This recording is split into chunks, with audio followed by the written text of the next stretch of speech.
Hollywood's brightest light went dark in a single June afternoon. On June 7, 1937, Jean Harlow, the original blonde bombshell, was pronounced dead at just 26. The official line was swift and clean: uremic poisoning, acute kidney failure. Studios asked for mourning, the public asked for answers. Only months earlier, she had been a force of nature on MGM's lots, laughing, sparring, selling out theaters, carrying the pre-code promise of danger in every smirk. She wasn't simply another glamorous face. Harlow invented an archetype that Hollywood would repackage for decades. Marilyn Monroe would inherit the crown, but Harlow forged it. Then the contradictions piled up. During the shooting of Saratoga, she collapsed. MGM finished the picture without her, stitching around a ghost, stand-ins framed from behind, a dubbed voice, a release rushed out scarcely weeks after her funeral. It became a hit, the seamless illusion of a system that could control even death, for the cameras at least. But outside the frame, rumors metastasized. Some whispered about toxins, others about pills, still others about delays in treatment. And shadows from earlier scandals returned. The 1932 death of her husband, producer Paul Bern, ruled a suicide, spawned a cottage industry of alternative theories, including a later book alleging a Hollywood cover-up. Was the industry that built Jean Harlow also expert at burying inconvenient truths? At the center of the storm stood a man who loved her, screen idol William Powell, whose restraint with marriage proposals felt, to some, like foreboding. When Harlow died, the tabloids wrote about a broken romance. Historians remembered the silhouette of a studio machine that never blinked. Love, scandal, profit. What did Hollywood value most when the star fell from the sky?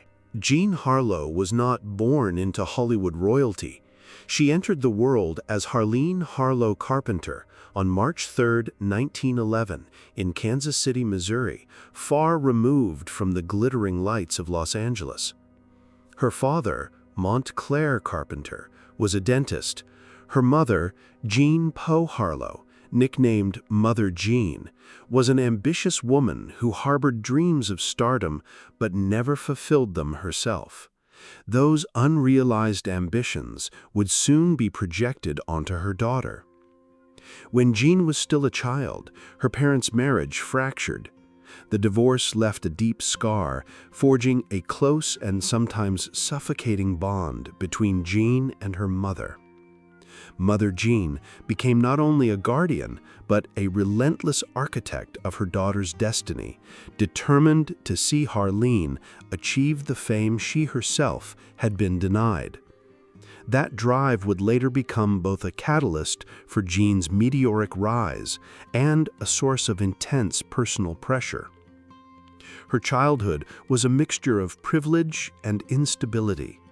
Though her mother ensured she attended exclusive private schools, the constant relocations from Kansas City to Chicago and eventually to Los Angeles disrupted any sense of normalcy. Jean was bright, sensitive, and athletic, excelling in swimming and ice skating, but her real talent was her charisma. Even in her teenage years, she radiated a magnetic presence that drew attention wherever she went. By 16, she had already eloped with Charles McGrew, a wealthy young heir she met in Chicago. It was an impulsive move, typical of her restless spirit. The marriage was short-lived, but it carried her to Beverly Hills, placing her within striking distance of Hollywood at the very moment the industry was entering its golden age. Her mother, ever watchful, saw opportunity in California that was unavailable in the Midwest. Jean's arrival in Los Angeles coincided with a new era in cinema. The talkies were revolutionizing Hollywood, and studios were hunting for fresh faces. Harleen, now encouraged to adopt the stage name Jean Harlow, borrowing her mother's maiden name, was thrust into casting calls, first as an extra, then as a bit player. Her transformation from Midwestern girl to budding star was underway, guided by a mother determined to sculpt her into Hollywood's next obsession. Yet beneath the glossy photographs of a platinum-haired beauty lay the remnants of a fractured childhood. Jean's early years had instilled in her both resilience and vulnerability. She had learned how to shine under scrutiny, but also how to hide her insecurities behind a dazzling smile. The girl from Kansas City was on her way to becoming the screen's most explosive new icon, but the shadows of her upbringing would never entirely leave her. Jean Harlow's entrance into Hollywood was almost accidental. After moving to Los Angeles with her husband, Charles McGrew, she found herself living just blocks away from the very studios that defined American cinema. At first, she had no intention of acting. She was a restless teenager, more interested in social gatherings than scripts. But Hollywood, with its magnetic pull, found her anyway. Her first brush with stardom came not from ambition, but from chance. Accompanying a friend to Fox Studios in 1928, Jean caught the attention of casting directors. Her luminous platinum blonde hair and striking presence stood out, even in a crowd of hopefuls. She was offered work as an extra, blending into scenes, yet radiating a charisma that refused to stay hidden. Soon, she appeared in films like Moran of the Marines and Madame Racketeer, uncredited but undeniably visible. The turning point arrived when director Howard Hughes cast her in Hell's Angels, 1930. Originally a silent film, the production was delayed and refilmed with sound, a costly gamble that needed a sensation to sell it. Hughes gambled on Jean. Though critics mocked her performance, her beauty and breathy voice ignited public fascination. Overnight, she was dubbed the Platinum Blonde and quickly became one of Hollywood's most talked-about new faces. Harlow's early screen image was carefully crafted, provocative, playful, and daring in ways that defied the conservative norms of the era. She embodied the boldness of the pre-code Hollywood years, where films were less restrained by censorship. Audiences were simultaneously shocked and entranced by her sharp wit and sensual presence. Unlike other actresses who tiptoed around their sexuality, Jean seemed to own it completely. Her private life, however, was in turmoil. Her marriage to McGrew crumbled under the weight of her rising fame and his disapproval of Hollywood's glare. By 1929, the couple had divorced, leaving Jean financially dependent on her film work. The end of her marriage freed her to pursue acting more aggressively, but it also left her vulnerable to the manipulations of studio executives. Hughes, recognizing the commercial power of her image, loaned her out to major studios, including Warner Bros. And MGM. Each role reinforced her growing persona as the quintessential blonde bombshell. Though critics were slow to take her acting seriously, audiences couldn't get enough. Her name on the marquee meant sold-out shows, and in an industry driven by profit, that was all that mattered. By the early 1930s, Jean Harlow had transformed from an anonymous Kansas City girl into one of Hollywood's hottest commodities. Her combination of innocence and provocation carved out a unique space in the star system. She was no longer just Harleen Carpenter, or even the ambitious projection of her mother's dreams. She was Jean Harlow, a name that now commanded attention. The stage was set for her meteoric rise, but with every new role, the stakes grew higher. Hollywood had created a star, but could Jean Harlow control the very machine that now owned her image?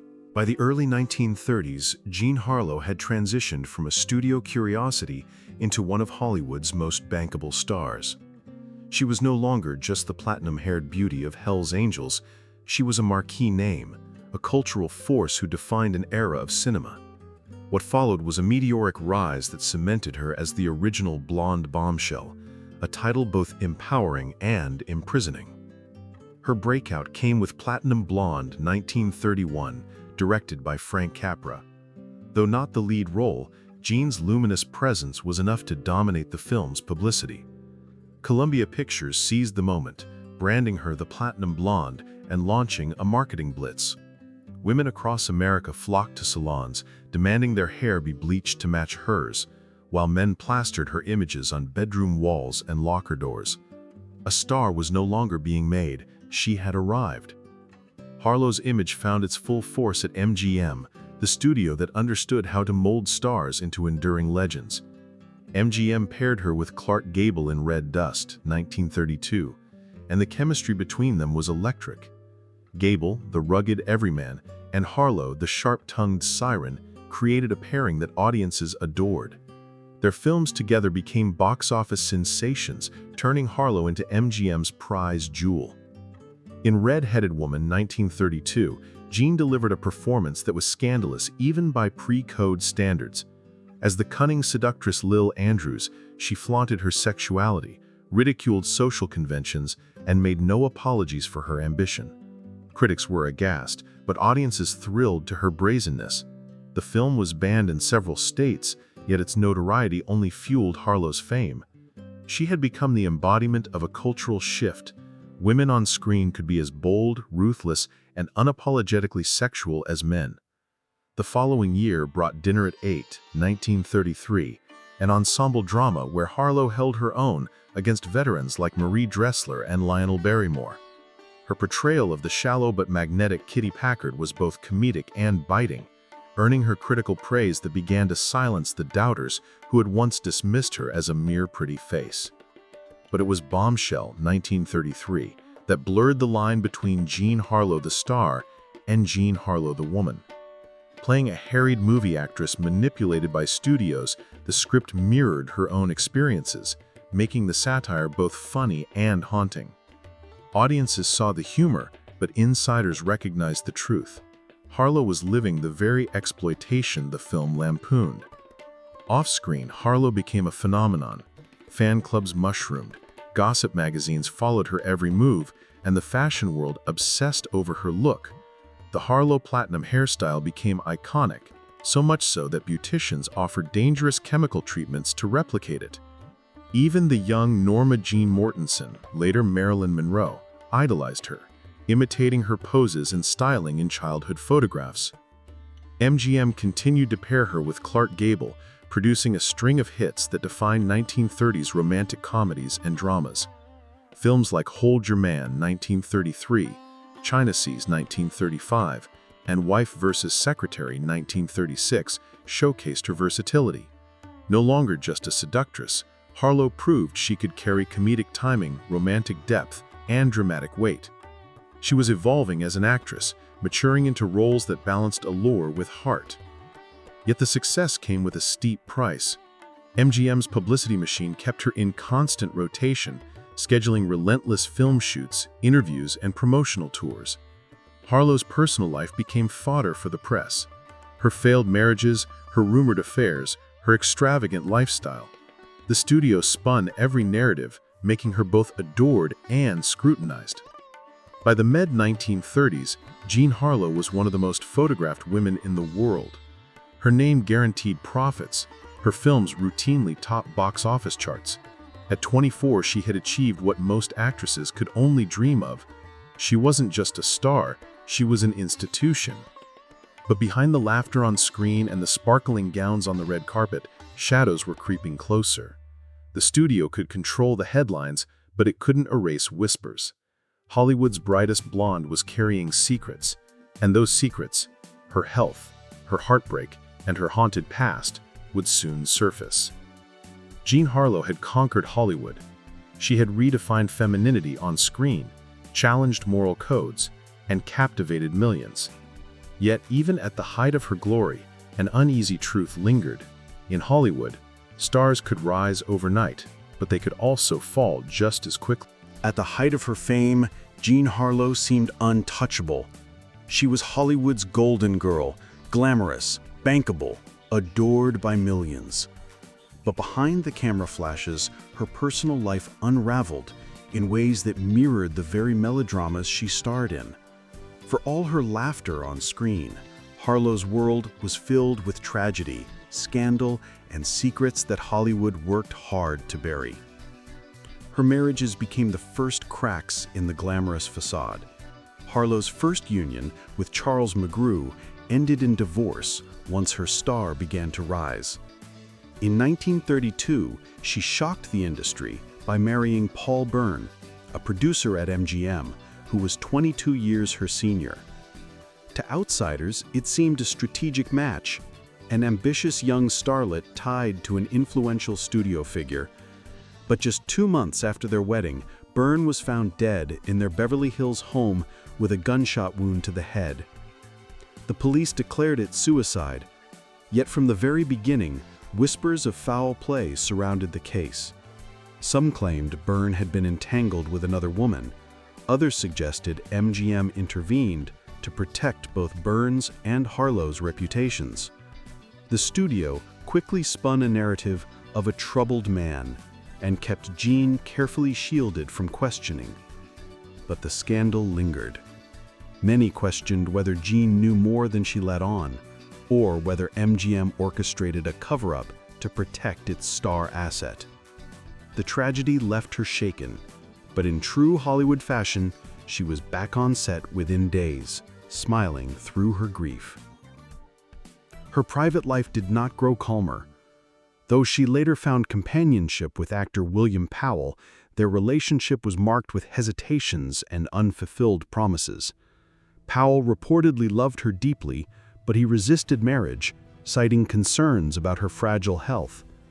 Gossip columnists painted their romance as both passionate and doomed, a ticking clock set against Harlow's mounting struggles. Then came the battles with her own body. By the mid-1930s, Harlow's health was deteriorating. She often appeared fatigued on set, her face bloated, her energy diminished. Rumors spread that her extreme platinum dye treatments, using harsh chemicals like ammonia and bleach, were poisoning her scalp and seeping into her bloodstream. Others suspected an over-reliance on alcohol or prescription drugs. MGM, desperate to protect its million-dollar investment, minimized reports of her illness. Friends noticed the changes.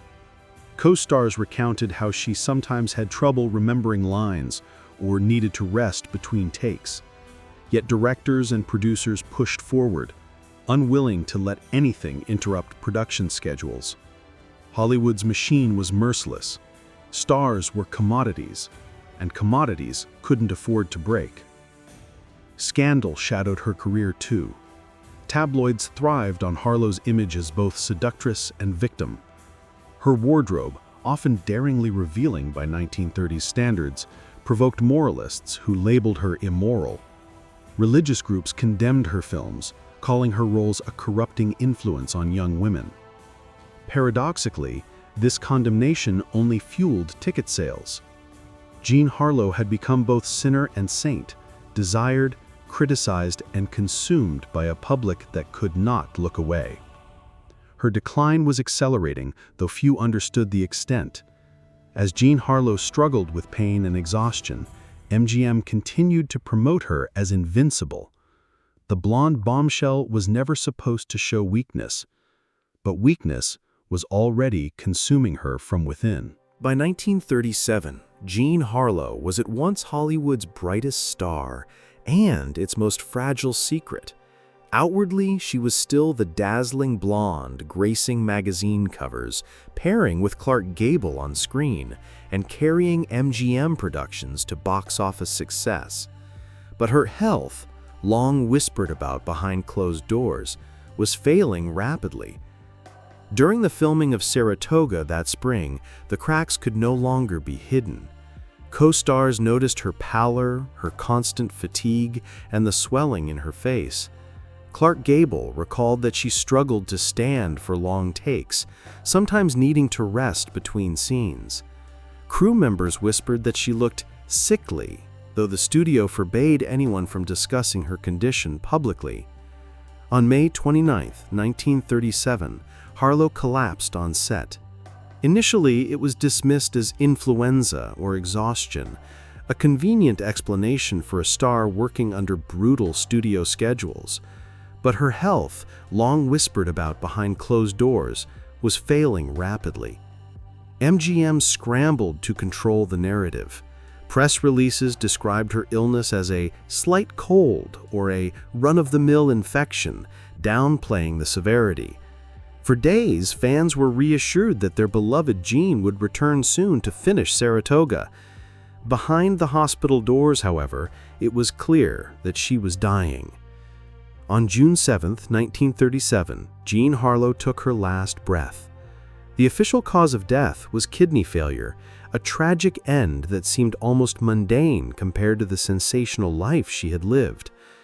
But the simplicity of that explanation fueled suspicion. How could a young woman, adored and seemingly healthy, be gone so suddenly? Rumors ignited. Some claimed her platinum hair dye, full of toxic chemicals, had poisoned her system. Others whispered of drug use, secret illnesses, or even foul play. Conspiracy theories pointed fingers at MGM, accusing the studio of delaying medical treatment to keep her working. Still others wondered whether her controlling mother or powerful men in Hollywood had played a darker role in her demise. The premiere of Saratoga, completed with body doubles and stand-ins, became a surreal event. Audiences filled theaters to watch a performance stitched together around a ghost. The film broke records, fueled by morbid fascination, as fans came to see Jean Harlow's final bow. The tragedy was not just her death, but the way the studio system turned even her passing into a spectacle for profit. The blonde bombshell, who had once redefined femininity and power on screen, had been extinguished at her prime. Yet, in death, as in life, Jean Harlow remained a mystery, a woman adored by millions, but trapped by forces she could never fully escape. Jean Harlow's death at just 26 froze her in time. She never had the chance to age, to reinvent herself, or to fade from the spotlight. Instead, she became immortalized as Hollywood's first true blonde bombshell, a template of sensuality and charisma that later icons, from Marilyn Monroe to Jane Mansfield, would emulate. Her platinum hair, her sharp wit, and her daring screen presence changed how women were portrayed in cinema. But beyond the glamour, her story became a cautionary tale.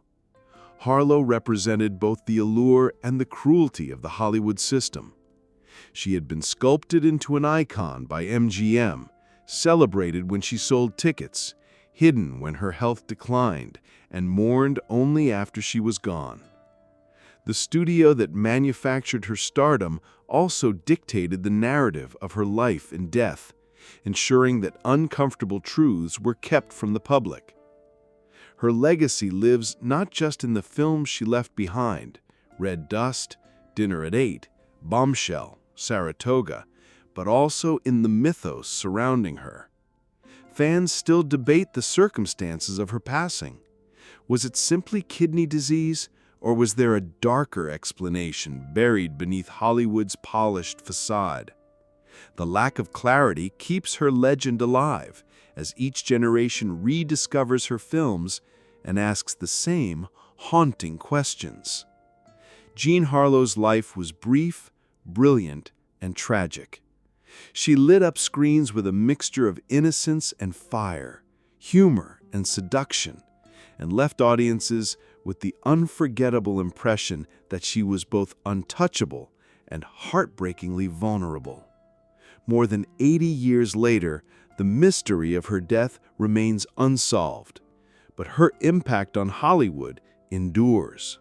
Jean Harlow's story is more than the tale of a glamorous actress who died too young. It is a reminder of how fragile stardom can be and how quickly Hollywood can turn brilliance into tragedy. Behind every dazzling smile lies a reality far more complex, And in Harlow's case, one that may never be fully revealed. What do you believe? Was Jean Harlow simply a victim of illness, or was her death a chapter in a darker Hollywood cover-up? Her life invites us to look past the shimmering lights and question the cost of fame. If you were captivated by the secrets and scandals behind her story, don't forget to like this video, subscribe to Beyond the Red Carpet, and join us as we uncover more hidden truths of Hollywood's legends. The mysteries are far from over. This is only the beginning.